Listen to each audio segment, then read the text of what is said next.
All right, for day 110, I'm actually going to read something that I wrote. I'm doing the communion meditation at my church tomorrow. So I'm combining a couple of my previous videos, something that I hope is impactful for others to hear at church tomorrow. I'm going back to, I believe it's day 13 more specifically, and there's a couple others, videos that I'm kind of referencing, but the knowledge versus wisdom video. So here's what I'm going to say tomorrow. How many of you have had a bad habit that ideally you'd like to kick? Smoking or dipping tobacco might be common ones that come to mind. But also, how many of us would just like to tweak little things about our daily routines or attitudes that would put us in a position to better attack each day with more consistent joy? Like, for example, we know it's a bad habit to wake up last minute to be able to barely get to work on time. Yet, when that early alarm goes off, we just keep ignoring it. Or we know we need to eat healthier and to get more exercise, but the cake's too tempting and the couch is too comfortable. And we know that we'd be positively spiritually impacted if we just prayed and read our Bible each day. But we're tired when we get home from work, and for some reason, we often choose the distraction of just mindlessly scrolling on our phones, even though you know that doing that and vegging out for a long period of time is just going to leave you more depressed and anxious than you were before.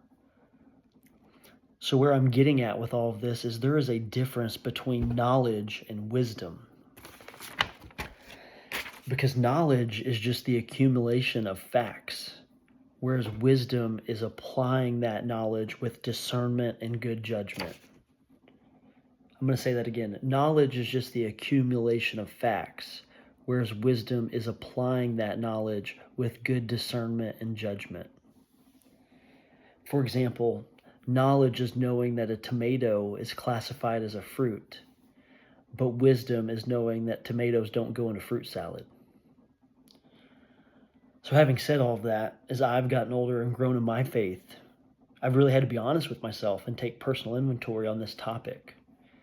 To be transparent, even though I grew up in church, I spent way too many seasons of my life only learning about Jesus and not being like Jesus.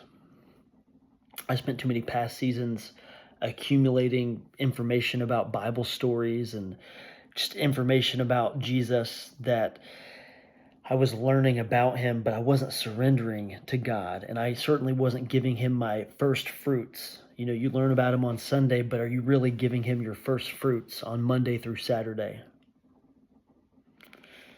And many other people, other than me, probably struggle with this. But do you want to hear some good news? You're not alone. Paul writes about this very topic in Romans chapter 7, verses 14 and 15. And in there he says, "So the trouble is not with the law, for it is spiritual and good. The trouble is with me, for I am all too human, a slave to sin. I don't really understand myself, for I want to do what is right, but I don't do it. Instead, I do what I hate."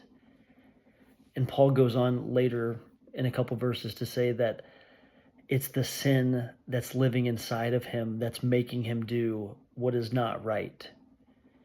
Because again, his mind agrees that the law is good. So remember, that's Paul saying that, which Paul is one of the most spiritually influential people in the Bible. A huge leader of the church, the early church, struggled with the same problems that we are struggling with. And it's because we all sin and fall short of the glory of God.